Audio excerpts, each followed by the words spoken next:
Good morning, everyone. Thank you so much for joining us for a very, very special rendition of the biweekly update. Once again, I have locked Chris and Ken out of the office, commandeered the keys to the biweekly update, and hightailed it back to Washington, D.C. with those. So here we are. Thanks for joining us. Should be a good show today. We've got Lisa, Ashley, Michael, Zach, everybody here with a little bit of information for you to take back with you and to just start your day off the right way, if this is, in fact, how you're starting it off. So thank you so much for joining us. As always, we want to go big in the beginning, say something that we're grateful for. Myself, pretty easy. It was my sister's wedding this last weekend, and I am so grateful for the relationship that she's really founded with her significant other, Brandon. He is the best addition to the family. I love spending time with him. He's a wonderful guy, and I've never seen her happier. So it's pretty cool to watch how much they complement each other, even though they're so incredibly different. So grateful for a beautiful wedding. It was a great time, and everybody enjoyed themselves. Zach, how about you? Yeah, thank you, Mike. Congratulations to your sister. For myself, I'm extremely grateful for the opportunity to go to Colorado last week. So the mountains call me, and I try to get out there once a year. And I happened to have the opportunity to help a friend of mine run in the Leadville 100. It's a 100-mile race, all above 10,000 feet.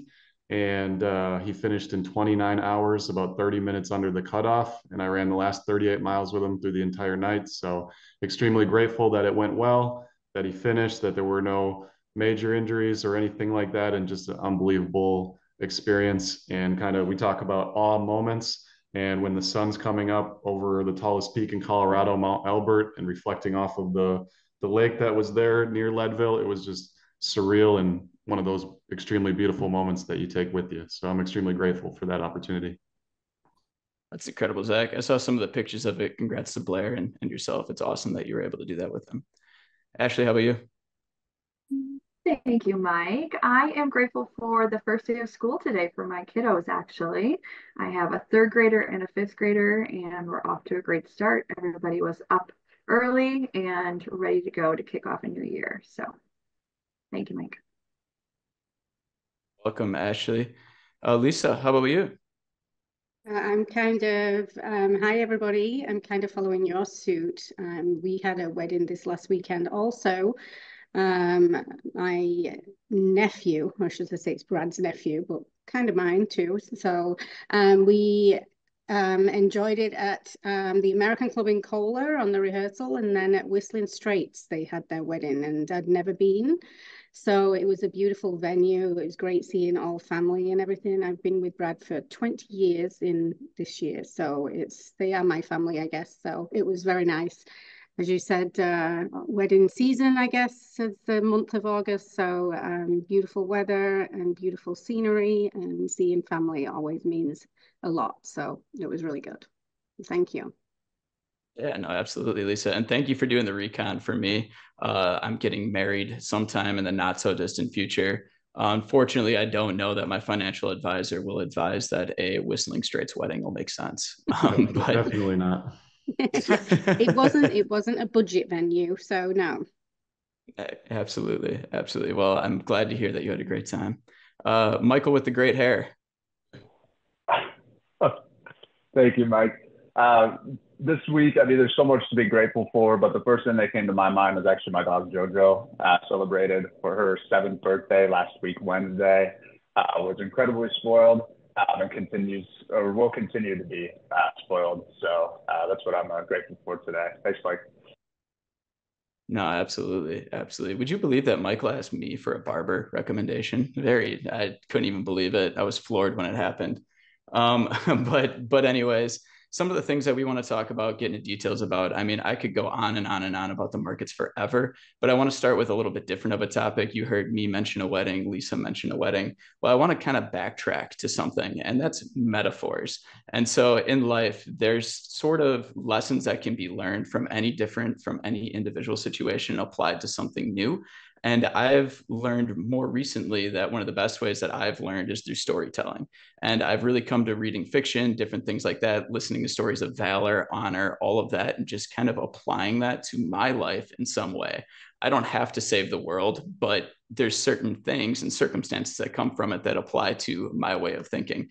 And not a fictional story, but a nonfiction, a true life one that happened during my sister's last wedding.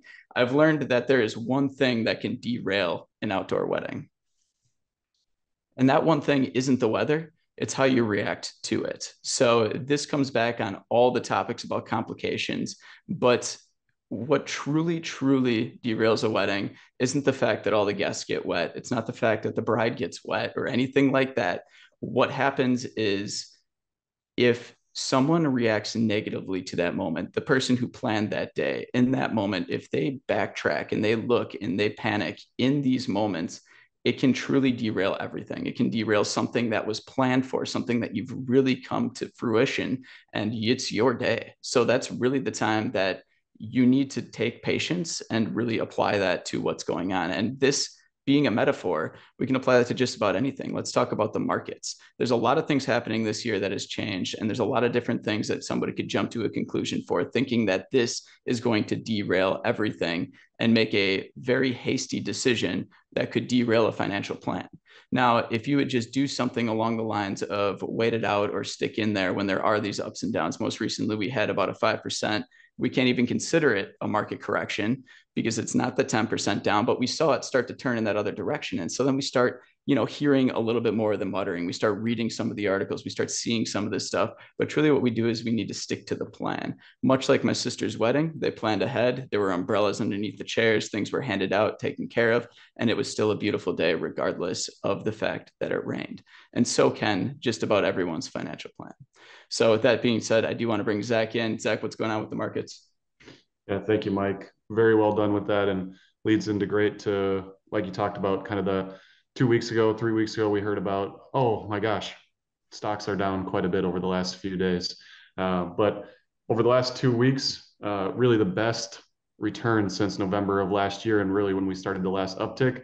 I think it's because I was out in the office, so maybe I'll take off the rest of the year just for you guys, so the markets do extremely well the rest of the year, but still working on that one.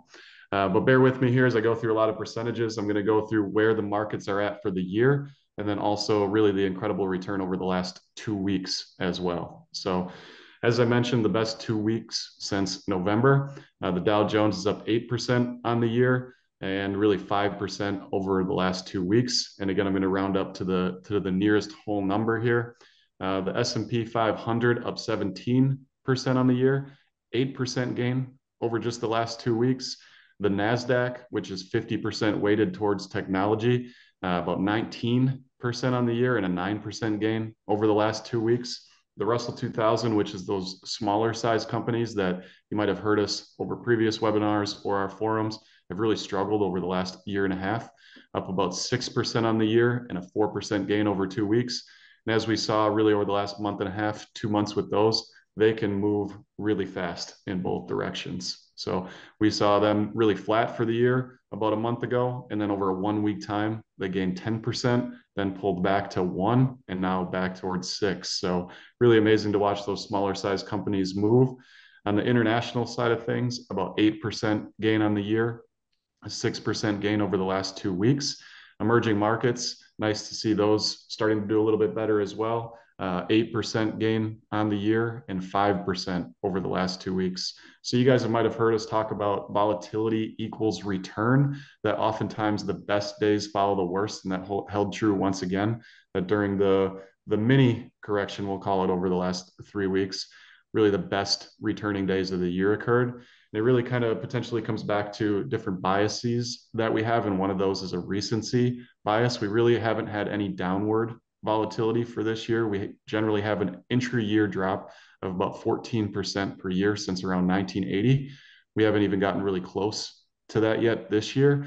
And big moves are more common. It was a title that I read from MFS, by the numbers.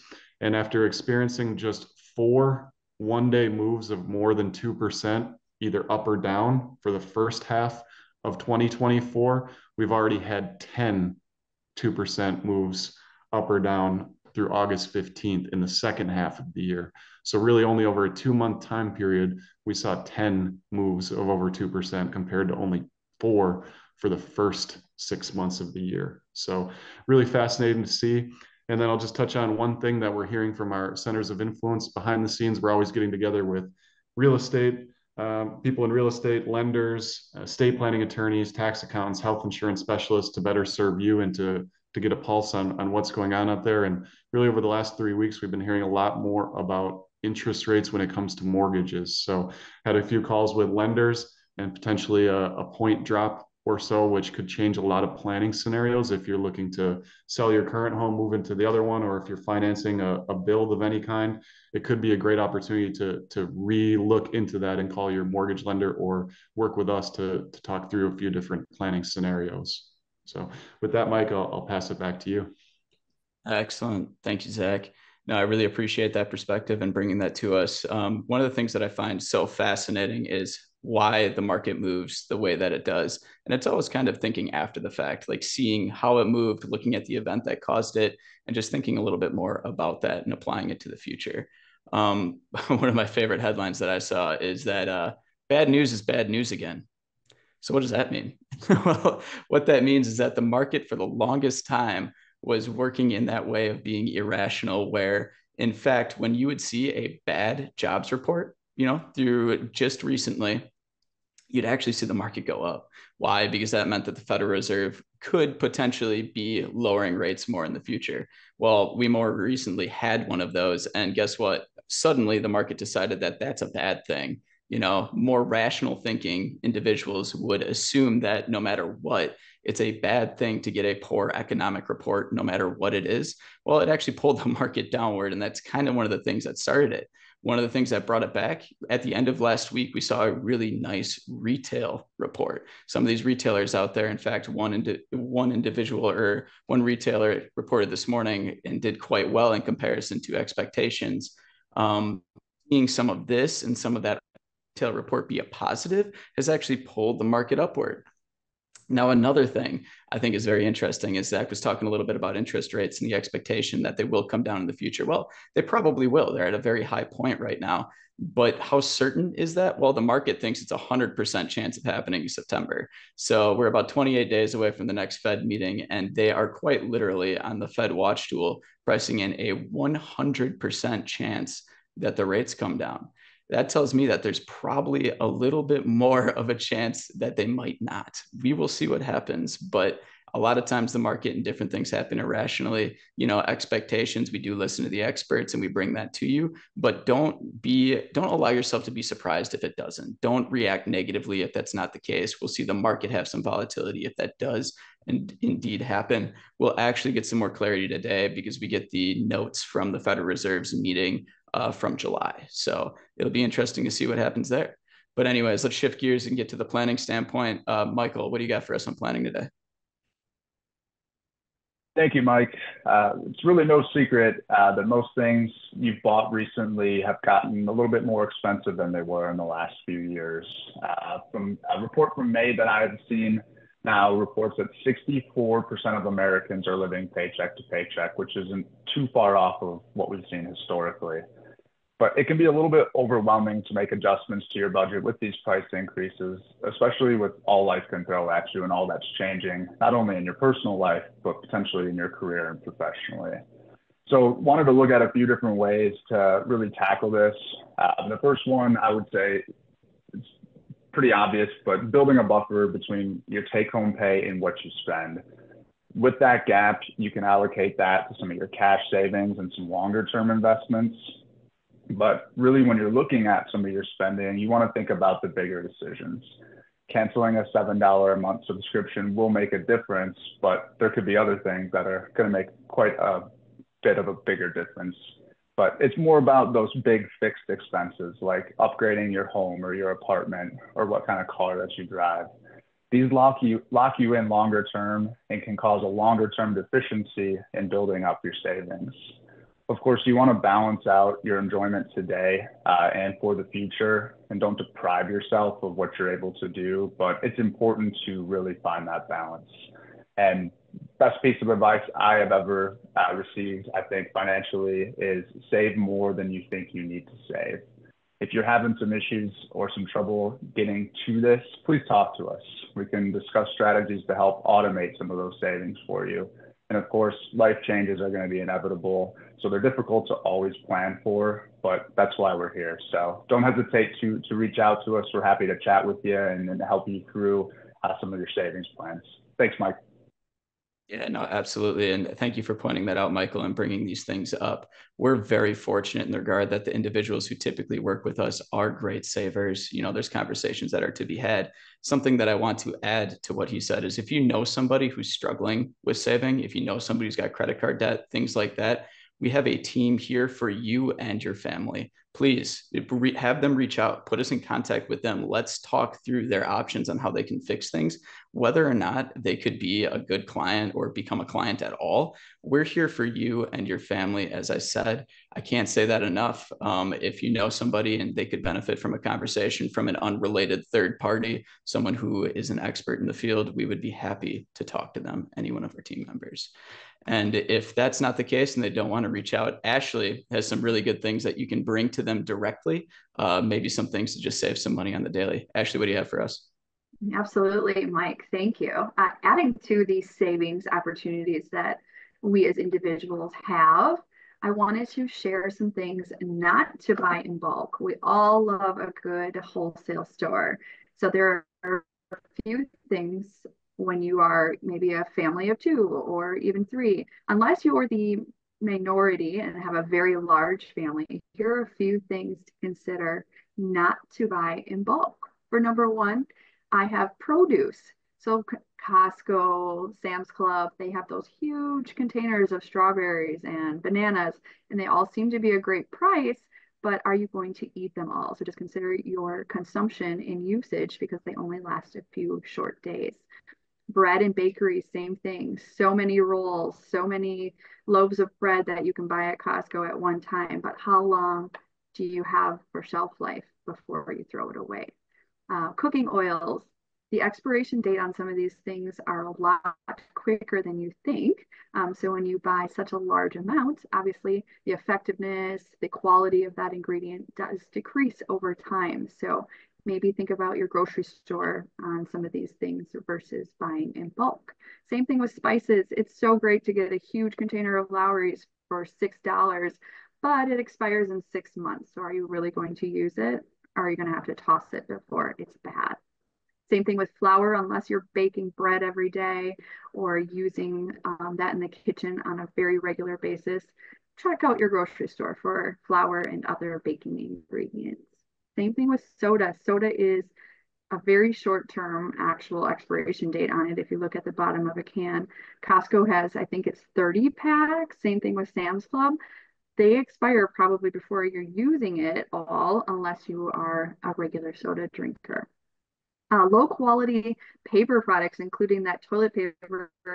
Sorry, Costco, to call you out, but the quality of Costco's toilet paper is less than maybe Charmin, and you're using more toilet paper than what you would if you had a better quality paper. So just something to consider. And then, of course, other things to make a note of is over-the-counter meds. Yes, Tylenol and Advil in bulk can be a great idea and a very inexpensive cost, but are you using it before the expiration date runs out? Same thing with canned goods. And of course, things to look at. Even milk was something that was brought to my attention. Milk expiration date at Costco versus your grocery store can be a significant difference. So just a couple of things to consider when buying in bulk. And of course, no trashing of Costco. I love Costco. I know everybody here does too. And we use it on a very regular basis. But just some things to bring to your attention if you are a smaller family of 2 to 3 versus, you know, those 4, 5, and 6 numbers. So back to you, Mike. Thanks, Ashley. And I do want to point out that that was not a buy or sell recommendation of Costco stock. But looping in exactly what Michael said and what Ashley said, and coming back to this theme of weddings, it's very interesting when you think about what you want to do in the moment versus what you should do long term for the expense of a wedding itself. So some of the very interesting things is what venue should you choose, all of this different stuff. I've learned recently going through this planning process that you can actually utilize Costco to be able to buy some of the items for your wedding to be able to save a little bit of money. And I'm happy to see that alcohol was not on that list of things not to buy, because that is one of the biggest recommendations I've heard.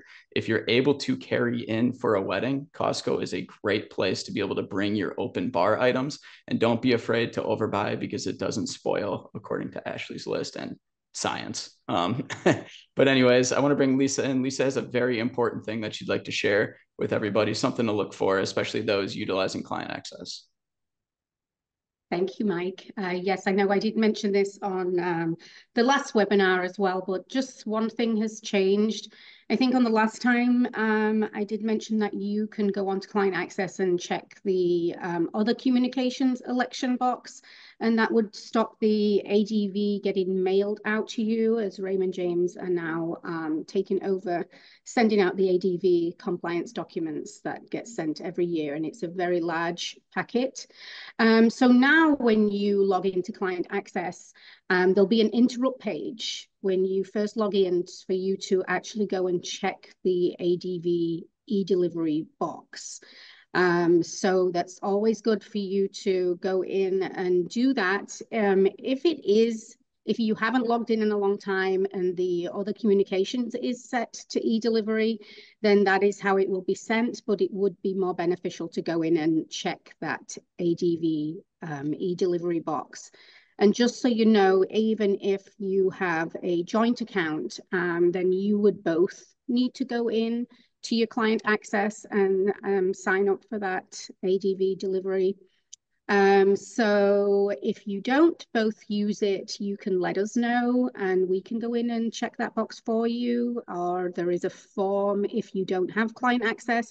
We highly recommend that most of our clients do have Client Access if they have email, and then that can always get changed by us at the branch, but you can go in there and it'll prompt you to do that as well. So that's just a new tab that came out just this week, so when you log in.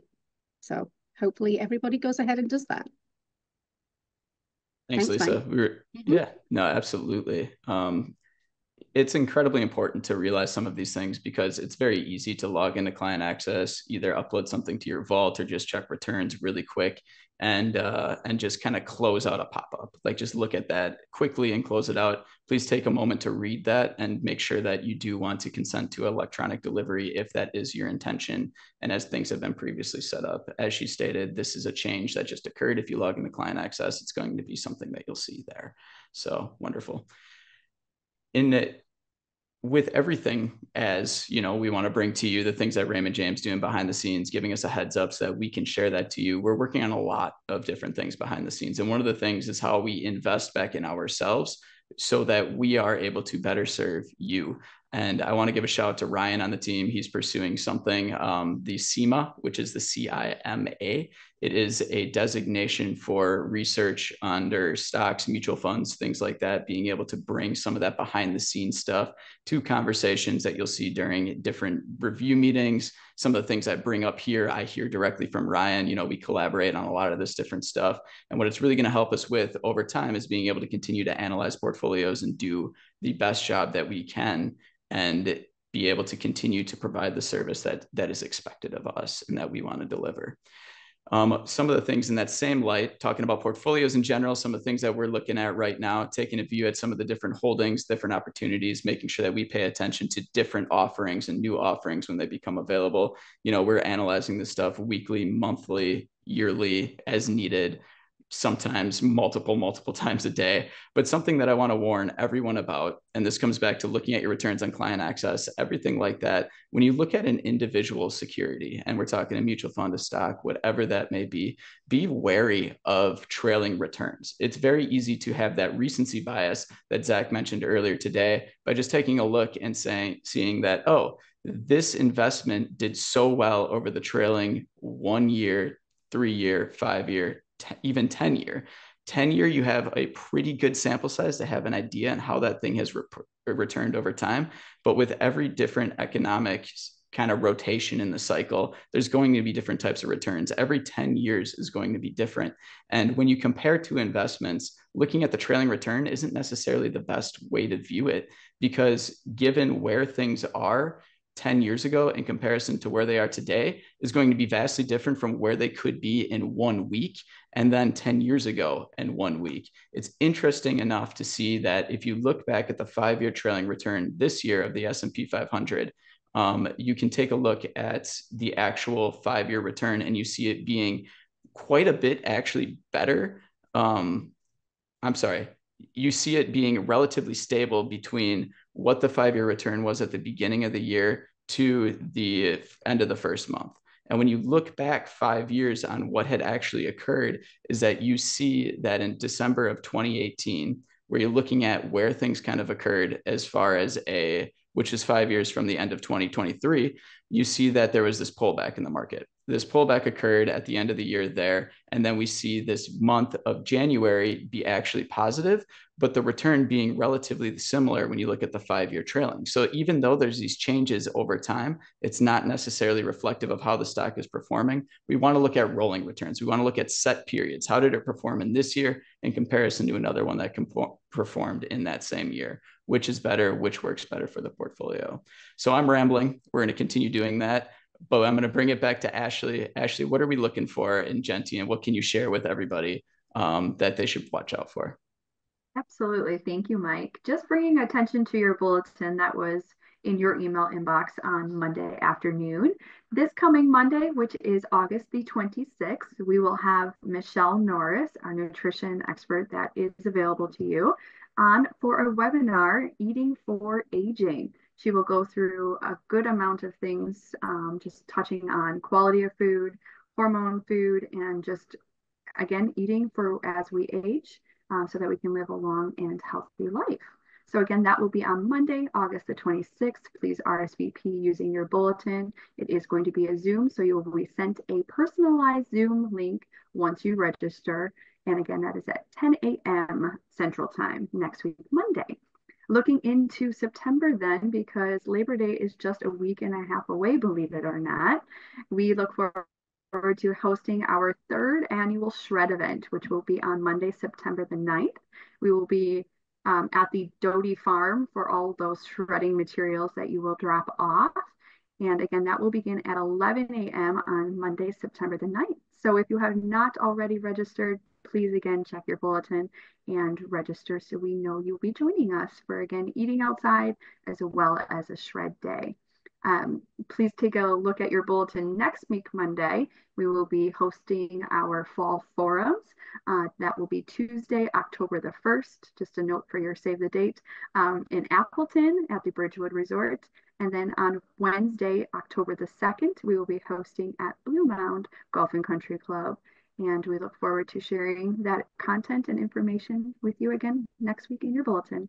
And of course, we'll see you back here in 2 weeks for our next bi-weekly update. Back to you, Mike. Thank you so much, Ashley. Really appreciate that. A lot of exciting things going on, and we can't wait to see you all during those. So with that being said, thank you all so much for joining us today on this very special rendition of the bi-weekly update. Thank you for sticking with me throughout all of this, even though I probably made it long in the tooth at certain points. Any questions on what we said, anything that we brought up, please feel free to always reach out to us. We really appreciate any opportunity we have to speak with each and every one of you. So from not the galactic headquarters of Gentian Financial and from the remote office in Washington, D.C., it's been a pleasure. Thank you so much. I hope you all have a wonderful rest of your day. Bye, everybody.